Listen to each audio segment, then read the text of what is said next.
que vous allez bien aujourd'hui. Dans le fond, aujourd'hui, ma vidéo, je sens que ça va être assez drôle, assez cringe, assez fucké. Je sais que j'aurais dû faire cette vidéo-là puis la publier genre le jour de la Saint-Valentin. Mais je me suis pris un petit peu en retard, comme d'habitude, parce que je suis une fille qui est tout le temps en retard dans la vie.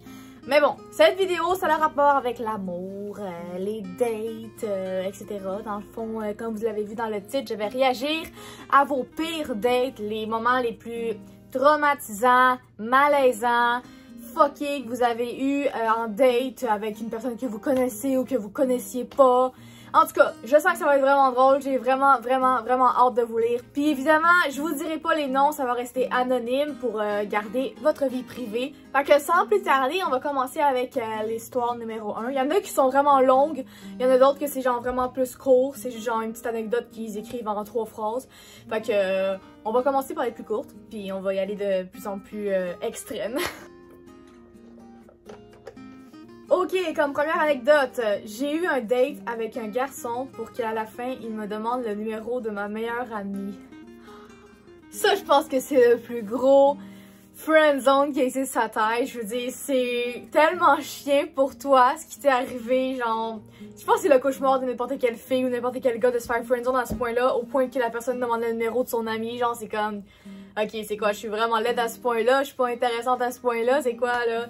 C'est vraiment chien, pour vrai, j'en reviens même pas que ça t'est arrivé. C'est même pas malaisant rendu là, c'est genre fucking triste. En tout cas, bien désolée pour toi. Ce gars-là, il te méritait pas. J'espère que le suivant, il va t'apprécier pis t'aimer à ta juste valeur pis qu'il te demandera pas le numéro de ta meilleure amie parce que ça, c'est assez chien. Le gars a dû aller au moins 1 heure aux toilettes parce qu'il avait la chiasse. Oh! C'est bon, c'est tellement bon, genre pour vrai, je sais pas qu'est-ce que vous allez manger cette soirée-là, mais ça avait l'air que ça va pas passer pour lui. Au moins, tu sais, il t'a pas quitté whatever, mais je comprends que ça pouvait être un petit peu spécial que genre il passe autant de temps en toilette. C'est comme, y avait-tu vraiment la chiasse ou il est en train de faire autre chose ou il est en train de taper son ex, c'est comme, tu le sauras jamais, mais c'est quand même assez cocasse, je l'avoue, comme situation. Il allait un peu trop fort pendant l'acte, il s'est brisé le frein, il saignait intense. Ça l'a tellement dû faire mal. Et je me demande tellement la sensation ça doit faire. Ouh! Pauvre gars, man! Pis malaisant, oui, extrême, what the fuck? C'est comme là, il se fait mal, il se blesse. Pis toi, t'es là, tu sais pas quoi faire, tu sais, c'est comme, qu'est-ce que je peux faire pour t'aider? Je sais même pas qu'est-ce qu'on fait dans ce temps-là, tu sais. En tout cas, moi, personnellement, c'est. Cette situation-là m'est jamais arrivée. J'espère que ça m'arrivera jamais parce que je trouve ça. Ça fait peur, je veux dire, comment réagir à ça, mon Dieu, c'est spécial. Mais pauvre gars, mon Dieu, il l'a pas eu facile. On était le jour de la Saint-Valentin et premier bisou, il m'a vomi dessus. Quoi? Hein? Comment quelqu'un embrasse quelqu'un puis vomit sur la personne en même temps, genre, c'est comme, ça se peut pas, là, genre. Soit le gars il était drunk as fuck, genre, pis qu'il était pas conscient, ou il filait pas, il avait la gastro. C'est quoi, là? Comment ça tu vomis sur ta blonde de même? Ben, ta blonde, ta fréquentation. Comment? Arc, man, turn off total, c'est répugnant. En plus que, genre, le gars, tu le connais même pas. Genre... Ah, en plus, tu vas avoir, genre, ce souvenir-là toute ta vie, que, genre, tu t'es fait embrasser par un gars qui, après, il t'a vomi dessus. C'est tellement chien, pauvre toi, my god. Wesh! En fin de semaine, je suis allée en date avec le gars et il a gardé un écouteur dans ses oreilles.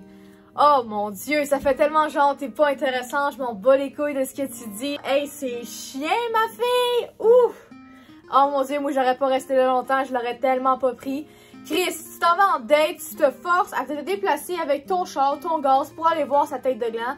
Puis au final, le gars il t'écoute à moitié parce qu'il a son écouteur dans les oreilles.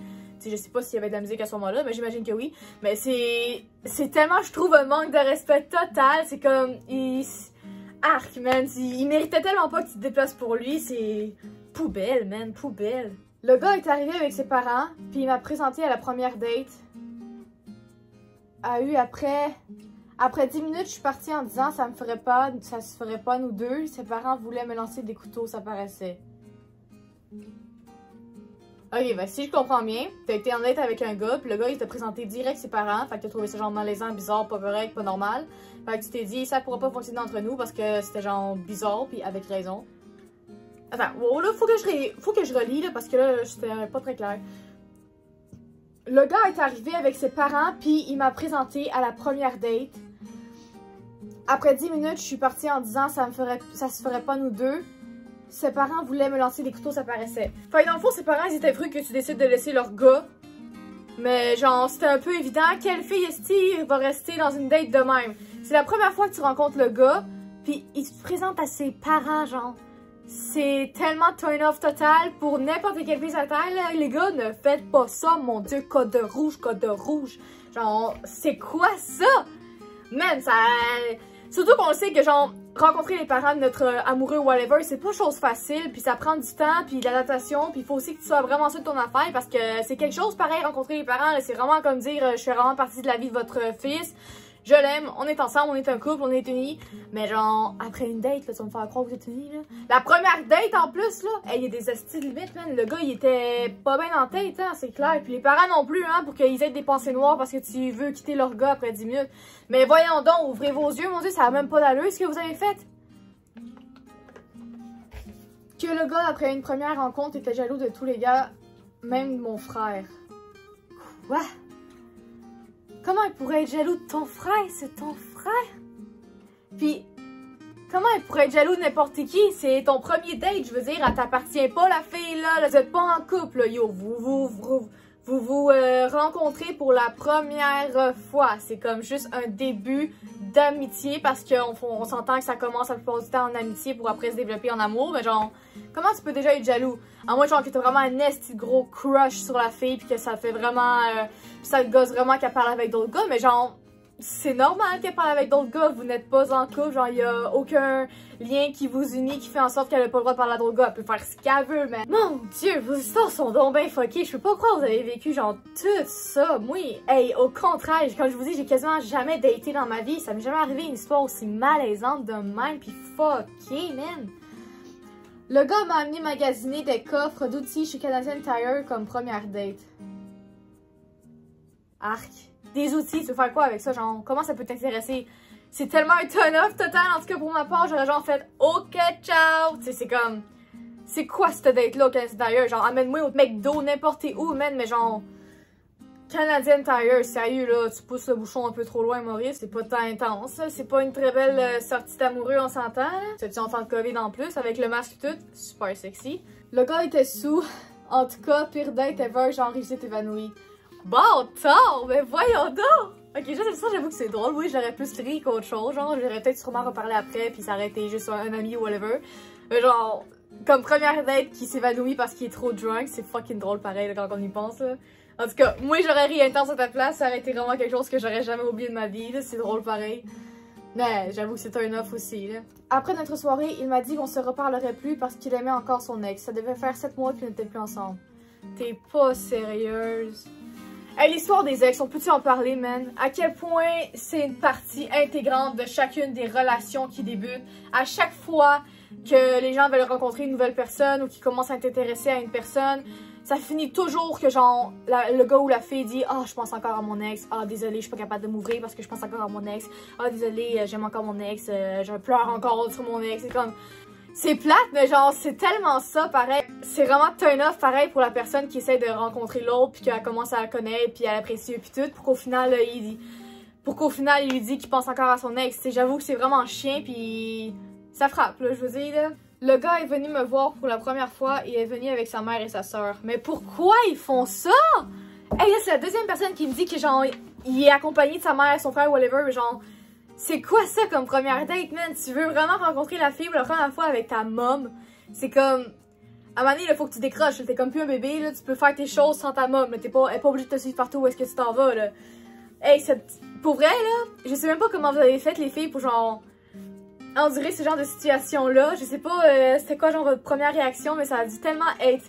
J'aurais tellement ri. Genre... Il aurait pas fallu que je vive ça, j'aurais tellement été malaisée, gênée, là, j'aurais même pas été capable de dire un mot, je pense, j'aurais vraiment été, c'est turn off, mon Dieu, c'est turn off total, tu peux pas aller en date puis amener ta mère ou ta soeur. Si tu vas en date, c'est deux, toi pis ta date, genre personne d'autre, là, ça fait genre juste vraiment bizarre. Pas besoin de ta mom pour te tenir la main quand tu rencontres la fille pis tu lui dis salut, là. J'étais en date avec un gars pis il a essayé de me frencher après genre 10 minutes. Oh my god, tu sais quand il te voulait juste pour ton physique, ça c'est définitif que c'était genre clairement juste pour ça. Je sais pas pour vrai, si j'avais été dans ce genre de situation là, qu'est-ce que j'aurais fait? Si le gars il m'aurait vraiment plu pis que j'aurais vraiment trouvé cute, peut-être que je l'aurais fait pareil, même si je m'aurais dit genre on a juste une vie à vivre. Mais en même temps, le fameux biscuit chinois, mieux vaut être seul que mal accompagné pendant le repas. Hey, c'est une petite bonne affaire et ça, le jour de la Saint-Valentin, tu pognes ce genre de biscuit-là, c'est un petit peu décalissant pour le mental, hein. Le cœur il est assez... il est frappé. Ok, là on est rendu avec les grosses histoires qu'on m'a envoyées en privé. Fait que ça va comme ça là.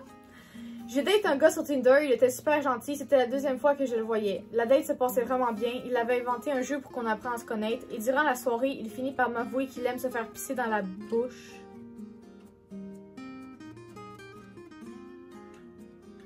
C'était son fantasme.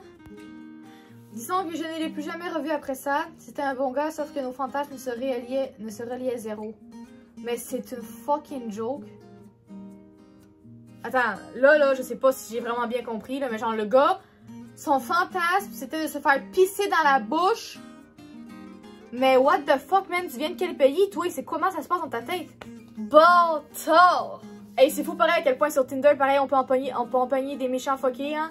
Des méchants phénomènes. Ben, toi et ma fille, t'en es pogné un méchant phénomène, pis mon Dieu! Je te comprends de pas l'avoir vu parce que c'est vraiment bizarre. Genre, hey, quel genre de... Juste que tu sois capable de dire ça à une inconnue, c'est genre... Faut vraiment que... Hey, pour vrai, je sais même pas quoi dire tellement je suis bouche bée, j'en reviens même pas de cette situation-là. Hey. Peut-être qu'aujourd'hui, il a réalisé son fantasme, à quel point c'est dégueulasse, pareil, là. C'était cœur, hein? Arc! Oh! Le gars m'invite chez lui, je m'y rends de 1, il ressemble zéro à ses photos. De 2, il m'embrasse direct. De 3, il m'avoue qu'il a une déficience. Et ensuite, me harcèle de messages qu'il m'aime.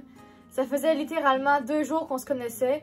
Puis quand j'ai lui expliqué, eh bien, il m'a pété une coche et il m'a traité de tous les noms. Et le lendemain, il est revenu pour me dire « Je t'aime, désolé, mais pas mon genre de gars. » Ça, mettons. Problème psychologique intense. Ce gars-là, manipulateur, possessif, fucké dans la tête. On s'entend que c'est code rouge intense, cette affaire-là. C'est genre, pour elle, c'est quasiment rendu dangereux, cette affaire-là. Genre, ça aurait pu aller vraiment loin. Hey, dépendant affectif, déjà, ça fait quoi? Ça faisait quoi? 3-4 jours que tu le connaissais? C'est quoi cette affaire-là? Ben, voyons donc! Hey, vous me faites capoter. Vous me faites capoter avec vos histoires. Je vous le dis, vous me faites capoter. J'en reviens même pas que ça vous est arrivé tout ça. J'en reviens pas. Je réalise à quel point j'ai pas vécu grand-chose de malaisant dans ma vie. Puis, thank God! Ce soir, on va souper au resto, moi et mon chum voit une personne s'étouffer, mais seulement derrière nous. Alors il va aider le monsieur et finalement réussit à le sauver et tout le resto l'applaudit.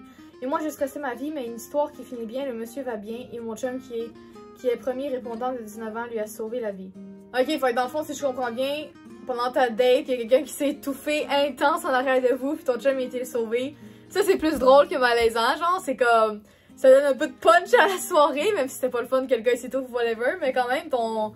C'est un héros ton chum, ma fille. C'est un héros, il mérite une médaille. Pour mon anecdote. Je travaillais au McDonald's l'été il y a 1 an, là où j'ai rencontré mon chum. On travaillait tous les deux là-bas. Il m'a demandé pour sortir, faire quelque chose, genre aller au restaurant, et moi, pour ma première date à vie, j'ai choisi le McDo où on travaillait les deux. Ok, ça c'est cute. Ça c'est mon genre. McDo, là. McDo, c'est la vie. Je peux-tu te dire que c'était malaisant? Après ça, on était à la discussion de l'heure au McDo, tout le monde voulait tout savoir. Oh mon dieu, ok, j'avoue que t'aurais dû aller dans une autre McDo parce que là, genre, tous tes coéquipiers, ils voulaient savoir qu'est-ce qui se passait, qu'est-ce que vous vous êtes dit, pis tout. Fait que j'avoue que, ouais, c'était peut-être pas la meilleure place pour vous deux, étant donné que vous travailliez les deux dans ce McDo-là. Il aurait fallu, genre, que t'ailles dans une autre McDo ou un Subway ou whatever, mais genre, c'est quand même drôle, c'est cocasse, pareil, cette situation-là. Ok, celle-là est vraiment longue, la gang, fait que... Préparez vos oreilles, je sens que ça va être crunchy as fuck.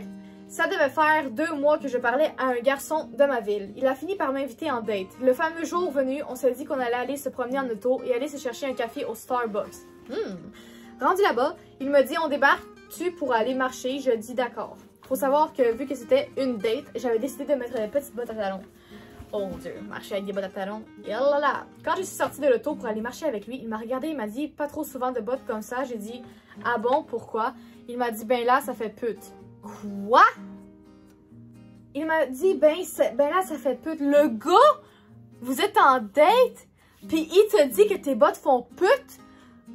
C'est quoi? T'es une pute à ses yeux? C'est quoi cette affaire-là? Mais juste le fait que genre, il dit qu'un modèle de bottes ressemble à un modèle de pute, mais c'est quoi? C'est quoi ce phénomène-là? Arc, man, j'en reviens même pas que le gars il a dit ça, mais il est pas bien. Après, il a continué de marcher, je tombe froid. Après, il a continué de marcher, je tombe froide avec lui. Il me dit, ben voyons, qu'est-ce que t'as? Ben, tu sais, qu'est-ce que t'as? Yo, stupid ass bitch, tu viens de dire que j'ai des bottes de pute. Puis en plus, il est déjà en train de genre te posséder en disant, ah ben, tu mettras pas ça trop souvent, hein? C'est comme, what the fuck, man? Est-ce que t'es mon père? Tu décides pas de comment je m'habille, quels souliers je porte, man? Tu viens de me traiter de pute, là. Ben, exactement. Après ça, rendu dans l'auto, on a continué de parler comme si rien n'était. Et là, il me dit, à soir, veux-tu venir coucher chez moi? On pourrait écouter un film puis baiser. Ah, oh, pas pire, ça! Lui, il pense que dans le fond, ça marche direct de même. On s'appelle, c'est chill, tu me traites de pute à cause de mes bottes, puis après, on s'en va chez nous baiser. Et c'est quoi, là? Il pense qu'il a le droit de tout faire n'importe où, n'importe quand, avec n'importe quelle fille qui traite de pute? Ça ne marche pas comme ça, mon homme, là. Même que... y a pas grand fille qui va vouloir être avec toi si t'agis de même avec chacune des filles. By the way, il faudrait que tu changes un petit peu ta mentalité de merde. Dans ma tête, je me suis dit catastrophe. Je l'ai regardé, il dit ben non, je suis pas une pute. Il a tombé très froid. Ok, dans le fond, le gars, il pensait que t'étais une slut. C'est quoi ça? Mais what the fuck? Ok, ton histoire est assez quelque chose, merci. Avec moi, il m'a dit ah ben, m'aller te chercher, m'aller te porter chez toi. Rendu chez moi, je viens pour débarrer ma porte et la clé brise dans la poignée, donc je suis pris dehors en plein hiver et lui, il était parti. À ce jour, je suis en couple depuis 3 ans et lui, il m'écrit encore pour coucher avec moi. Mais il est fou! Ok, là, je suis tellement curieuse, ben, je veux le nom, je veux savoir, il ressemble à quoi? C'est quoi sa face à ce gars-là? C'est... Pour vrai, je suis convaincue qu'il a une petite face de cul pis qu'il est fucking laid en plus. Hey, pauvre toi, j'en reviens pas que t'as dit visiter tout ça. En tout cas, je suis bien heureuse que t'as finalement trouvé ton amoureux puis que ça fait 3 ans que t'es avec lui. On en parle-tu à quel point vos histoires sont traumatisantes? J'en reviens pas. Hey, c'est vraiment... Pour vrai, je m'attendais pas autant crunchy. Je m'attendais à avoir des situations drôles, oui, malaisantes, oui, mais normales. C'est pas assez intense de même, mais genre de même, pour vrai, là. Ça fait 4 ans que je lis que je suis vraiment estomaquée. J'en reviens même pas que ça vous arrive ces genres d'affaires-là, là. C'est fou, raide, pour vrai, là. En tout cas, sur ça, je vais arrêter là parce que, sérieusement, je peux pas continuer plus. La vidéo, elle finira jamais. Mais sérieusement, je vous remercie vraiment beaucoup, la gang, d'avoir été aussi nombreux à participer à mon petit... je sais pas comment on appelle ça, là. Je trouve ça vraiment nice. Ça va vraiment faire une vidéo crunchy. Je suis bien contente. Puis j'ai vraiment trouvé ça drôle puis nice de vous lire puis d'apprendre un peu vos histoires comme ça. C'était vraiment cool. J'espère que vous ne vivrez toutes plus de situations aussi malaisantes, fuckées puis traumatisantes parce que je trouve que vous en avez déjà extrêmement beaucoup bavé. C'est cute, hein, ça change la couleur. C'est nice, hein? Je l'ai acheté au Costco, ça fait genre un paquet de 12. Ok, je suis en train de faire de la pub de Costco quand je suis supposée terminer ma vidéo. Elle est quand même pas payée celle-là. Mais c'est vraiment nice, sérieux, parce que quand tu mets de l'eau froide ou n'importe quel truc froid, ça change la couleur. Puis il y en a genre 4 couleurs différentes, mauve, vert, bleu, orange, je pense. En tout cas, ça fait été, j'aime ça. En tout cas, pub de Costco terminée. Ça finit là, en plus que je suis même éveillée pour dire ça. Fait que je vois pas pourquoi je parlerais de ça.